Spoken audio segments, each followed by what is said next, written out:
کیا اللہ کے نبی اور ولی علم غیب جانتے ہیں؟ کیا اللہ نے اپنے نیک بندوں کو علم غیب عطا فرمایا ہے؟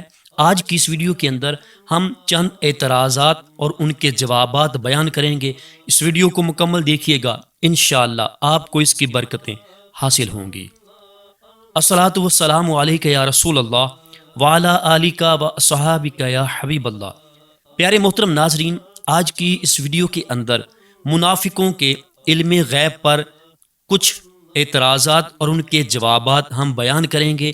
ویڈیو کو مکمل دیکھیے گا، انشاءاللہ آپ کو اس کا فائدہ حاصل ہوگا۔ علم غیب پر منافقوں کا اعتراض ہے کہ علم غیب خدا کی صفت ہے، اس میں کسی کو شریک کرنا شرک ہے۔ اس کا جواب ہے کہ ہمارا یہ عقیدہ ہے کہ اللہ تعالیٰ ذاتی طور پر علم غیب کا مالک ہے۔ اللہ تعالیٰ نے اپنے پیارے محبوب صلی اللہ علیہ وآلہ وسلم کو علم غیب عطا فرمایا ہے۔ آپ اللہ تعالیٰ کی عطا سے علم غیب جانتے ہیں۔ منافقوں نے اعتراض کیا کہ اگر حضور پاک صلی اللہ علیہ وآلہ وسلم کو علم تھا تو خیبر میں زہر آلود گوشت کیوں کھایا؟ اس کا جواب ہے کہ ایک یہودی نے زہر آلود بھونی ہوئی بکری حضور پاک صلی اللہ علیہ وآلہ وسلم کی خدمت میں بطور ہدیہ پیش کی، تو آپ صلی اللہ علیہ وآلہ وسلم نے اس کے گوشت میں سے بازو لیا اور کچھ گوشت تناول فرمایا۔ آپ صلی اللہ علیہ وآلہ وسلم کے ساتھ صحابہ کرام علیہم رضوان نے بھی گوشت کھایا۔ پھر آپ صلی اللہ علیہ وآلہ وسلم نے ارشاد فرمایا کہ کھانے سے ہاتھ اٹھا لو اور اس یہودن کو بلا کر لاؤ۔ جب یہودن آئی تو آپ صلی اللہ علیہ وآلہ وسلم نے ارشاد فرمایا کہ اس بکری کے گوشت میں تو نے زہر ملایا۔ تو وہ بولی، آپ کو کس نے خبر دی؟ آپ صلی اللہ علیہ وآلہ وسلم نے ارشاد فرمایا، یہ جو میرے ہاتھ میں بکری کا بازو ہے اس نے مجھے بتایا۔ وہ عورت کہنے لگی، ہاں، میں نے کہا اگر آپ سچے ہیں تو یہ گوشت آپ کو نقصان نہیں دے گا۔ آپ نے اس عورت کو معاف فرما دیا، اور جن صحابہ کرام نے گوشت کھایا تھا وہ شہید ہو گئے۔ غور کریں کہ گوشت جانتا تھا کہ مجھ میں زہر ملا ہوا ہے، اور بقول معترض اللہ تعالیٰ کے پیارے محبوب کو اس کی خبر نہیں تھی، معاذ اللہ۔ حقیقت یہ ہے کہ آپ صلی اللہ علیہ وآلہ وسلم کو علم تھا کہ اس میں زہر ملا ہوا ہے، اور یہ بھی علم تھا کہ یہ مجھے کوئی قسم کا نقصان نہ دے گا، اور گوشت کھانے میں یہ حکمت تھی کہ اس یہودن کو پتہ چل جائے کہ میں اللہ کا سچا نبی ہوں۔ اگر آپ گوشت تناول نہ فرماتے تو اس یہودن کو کیسے یقین ہوتا؟ اور اس میں اللہ تعالیٰ کی رضا شامل تھی کہ آپ یہ گوشت تناول فرما لیں تاکہ بوقت ظاہری وصال اس کا اثر لوٹ آئے اور آپ کو شہادت کا مرتبہ بھی عطا فرمایا جائے۔ اعتراض کرنے والوں نے اعتراض کیا کہ منافقین دھوکے سے 70 صحابہ کرام کو لے گئے اور ان کو شہید کر دیا۔ اگر آپ صلی اللہ علیہ وآلہ وسلم کو علم غیب تھا تو 70 صحابہ کو کیوں بھیجا؟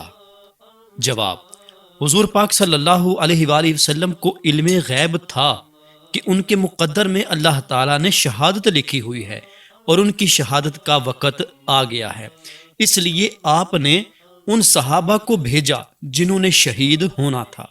جو معترض اعتراض کرتے ہیں وہ یہ بتائیں کہ بقول ان کے اللہ کے پیارے محبوب صلی اللہ علیہ وآلہ وسلم کو علم نہیں تھا تو اس وقت اللہ تعالیٰ نے وحی کیوں نازل نہیں فرمائی کہ اے پیارے محبوب صلی اللہ علیہ وآلہ وسلم ان 70 صحابہ کو نہ بھیجنا، یہ شہید ہو جائیں گے۔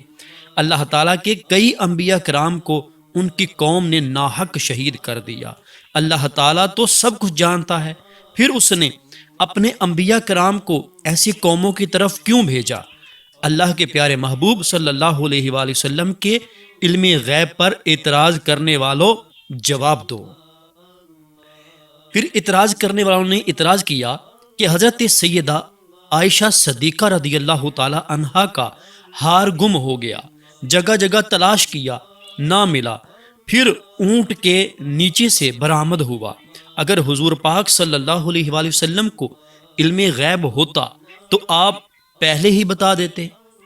جواب: بیان نہ کرنا اس بات کی دلیل نہیں کہ علم نہ تھا، نہ بتانے میں بہت سی حکمتیں شامل تھیں۔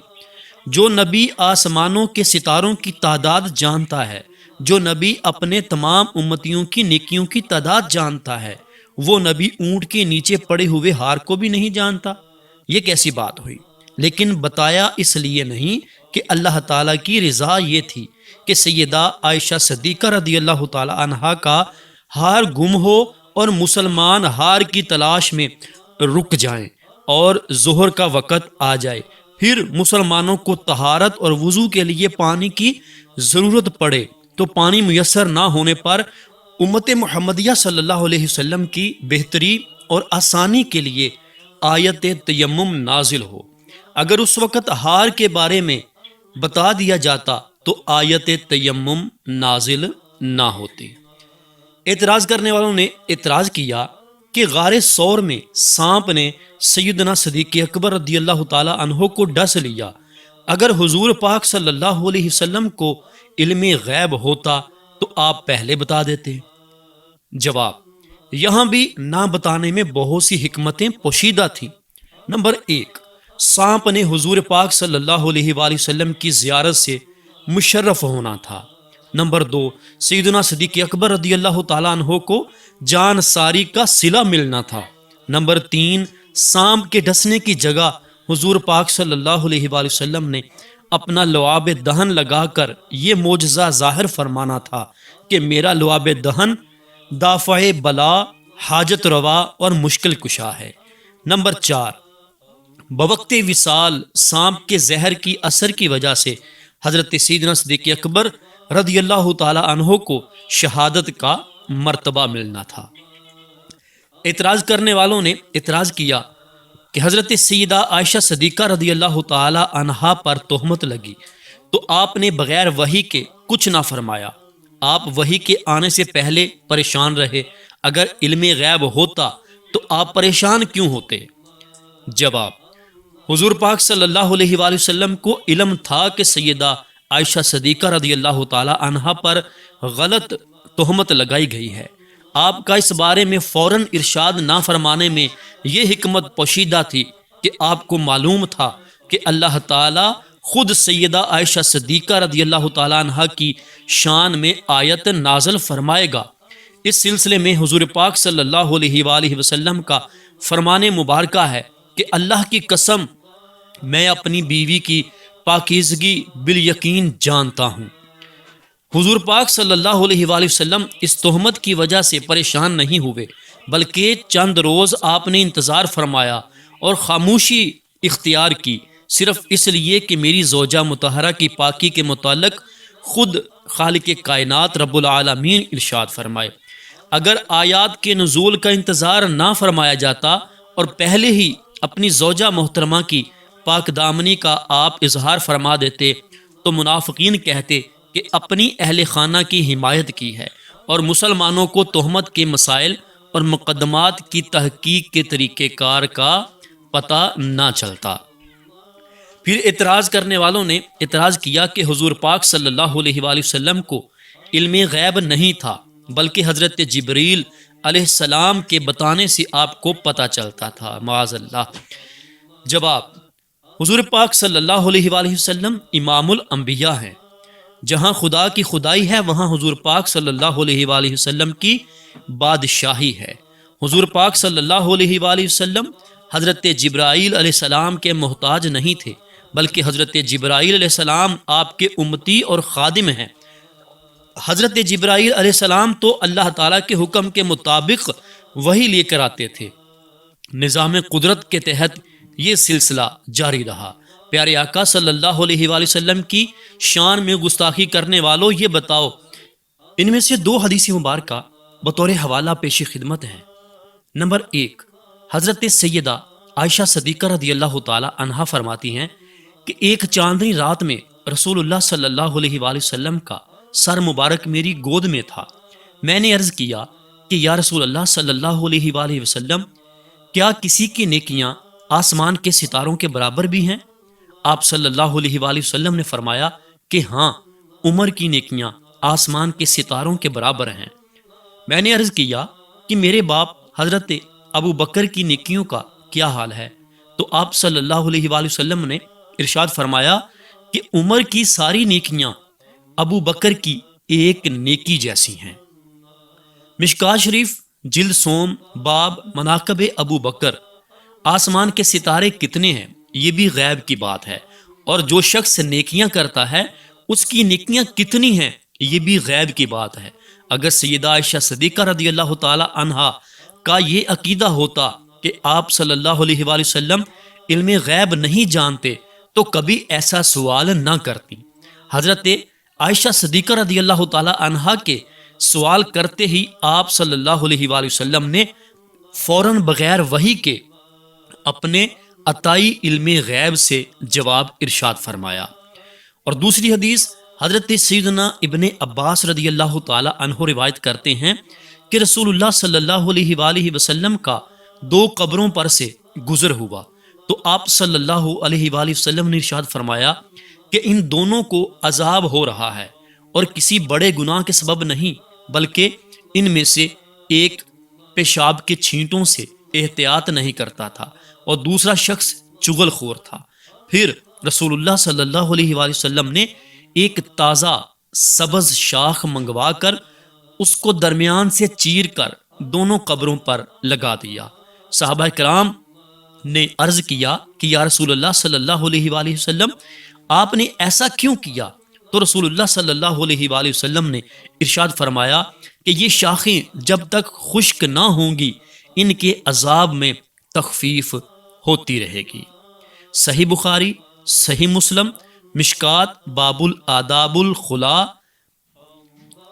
پہلی فصل، قبر کا معاملہ بالکل غیب اور پوشیدہ ہوتا ہے، لیکن اللہ تعالیٰ کے پیارے محبوب صلی اللہ علیہ وآلہ وسلم عالم دنیا میں کھڑے ہو کر عالم برزخ کی خبریں دے رہے ہیں، اور آپ صلی اللہ علیہ وآلہ وسلم یہ بھی جانتے ہیں کہ ان کو عذاب کیوں ہو رہا ہے۔ یہ سب کچھ آپ نے بغیر وحی کے اپنے عطائی علم غیب سے ارشاد فرمایا۔ قرآن پاک میں حضرت سیدنا عیسیٰ علیہ السلام فرماتے ہیں، ترجمہ کنز الایمان، اور میں تمہیں بتاتا ہوں جو تم کھاتے ہو اور جو اپنے گھروں میں جمع کرتے ہو۔ سیدنا عیسیٰ علیہ السلام یہ غیب کی باتیں حضرت جبرائیل علیہ السلام کے وحی کے ذریعے نہیں بلکہ اللہ تعالیٰ کے عطا کردہ عطائی علم غیب سے بتاتے تھے۔ اسی طرح قرآن پاک میں حضرت سیدنا موسیٰ علیہ نبینا و علیہ الصلوۃ والسلام اور حضرت خضر علیہ السلام کا واقعہ موجود ہے کہ حضرت خضر علیہ السلام پر وحی نازل نہیں ہوئی کہ آپ یہ کلام کریں، بلکہ آپ نے اللہ تعالیٰ کے عطا کردہ عطائی علم غیب سے سب کچھ کیا۔ اعتراض کرنے والے بد عقیدہ کتنے گستاخ ہیں کہ وہ ایک خادم اور امتی کو امام الانبیاء حضور نبی کریم صلی اللہ علیہ وآلہ وسلم کے علم پر فضیلت دے رہے ہیں۔ معاذ اللہ، استغفر اللہ۔ پھر اعتراض کرنے والوں نے اعتراض کیا کہ جس چیز کے بارے میں پتہ چل جائے وہ غیب نہیں رہتی، اسی طرح اگر اللہ تعالیٰ نے اپنے پیارے محبوب صلی اللہ علیہ وآلہ وسلم کو کچھ بتایا تو وہ غیب نہ رہا۔ جواب، اللہ تعالیٰ قرآن پاک میں ارشاد فرماتا ہے کہ میں اپنے رسولوں میں سے جسے چن لوں اسے غیب کا علم عطا فرماتا ہوں۔ پارہ 29 آیت نمبر 27۔ ہر غیب کو ذاتی طور پر جاننے والا اللہ تعالیٰ کی ذات ہے، اس کی عطا سے اس کے پیارے محبوب صلی اللہ علیہ وآلہ وسلم بھی غیب جانتے ہیں۔ جو آپ صلی اللہ علیہ وآلہ وسلم جانتے ہیں وہ ہم نہیں جانتے، ہمارے لیے وہ غیب ہے۔ بقول منکرین جس چیز کے بارے میں پتہ چل جائے وہ غیب نہیں رہتی، تو منکرو بتاؤ اللہ تعالیٰ کو ہر چیز کا پتہ ہے، وہ ہر چیز کو ذاتی طور پر جانتا ہے، پھر اللہ تعالیٰ کے پاس بھی علم غیب نہ رہا؟ یہ کیسی بات ہے؟ اسی بات پہ تو اعلیٰ حضرت رحمت اللہ تعالیٰ علیہ نے لکھا کہ عقل ہوتی تو خدا سے نہ لڑائی لیتے، عقل ہوتی تو خدا سے نہ لڑائی لیتے، یہ گھٹائیں اسے منظور بڑھانا تیرا۔ یاد رکھیں کہ حضور نبی پاک صلی اللہ علیہ وآلہ وسلم کے علم غیب پر ہمیشہ کفار اور منافقین نے اعتراض کیے۔ آج تک کسی صحیح عقیدہ مومن مسلمان نے آپ کے علم غیب کا انکار نہیں کیا۔ اللہ تعالی ہمیں قرآن و حدیث کو اچھے طریقے سے سن کر اس کو سمجھنے کی توفیق عطا فرمائے۔ جی محترم ناظرین، آج کی اس ویڈیو کے اندر ہم نے چند منافقوں کے علم غیب پر اعتراضات کے جواب بیان کیے۔ یقیناً آپ نے سنا ہوگا اور آپ کے علم میں اضافہ ہوا ہوگا۔ اگر آپ کو ویڈیو اچھی لگی ہے تو لائک کیجئے، اچھا سا کمنٹ کیجئے اور چینل کو سبسکرائب کر دیجئے۔